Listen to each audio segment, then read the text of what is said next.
ఈ చుట్టాలతో చావైపోయింది. ఎలాగైనా ఈ సంవత్సరం జాబ్ తెచ్చుకోవాలి.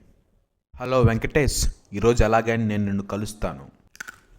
ఇదిగో, ఎలాగైనా ఈ సంవత్సరం నీ బర్త్డేకి నెక్లెస్ కొనిస్తా చూడు. ప్రీవియస్ సిచ్యువేషన్ ప్రతి దాంట్లో మీరు ఎలాగైనా అనే పదం క్లియర్ గా విని ఉంటారు. సో ఎలాగైనా అని ఇంగ్లీష్ లో ఎలా చెప్పొచ్చు అంటే ఎట్ ఎనీ కాస్ట్ అని మీరు యూజ్ చేయండి. At any cost I will get a job by the end of this year. At any cost I will meet you. At any cost I will buy a necklace for you. So ఇలాగ మనము at any cost ని ఎలాగైనా అనే సందర్భంలో use చేస్తాం. అలాగే మిత్రమా, మన ఇంగ్ స్పోకెన్ ఇంగ్లీష్ ఇన్స్టిట్యూట్ 2025 ఫిబ్రవరి 10th నుంచి ఒక ఆన్లైన్ బ్యాచ్ స్టార్ట్ అవుతుంది. ఎవరికైనా ఇంట్రెస్ట్ ఉంటే you can join. Personal training అనేది మన ప్రత్యేకత. మీకు గనక ఇంట్రెస్ట్ ఉంటే, మీరు గనక మీ ఇంగ్లీష్ని ఇంప్రూవ్ చేసుకొని ఇంకా మరిన్ని ఆపర్చునిటీస్ని గ్రాస్ప్ చేయాలంటే ఇక్కడ డిస్ప్లే అవుతున్న నెంబర్కి ఫోన్ చేయండి.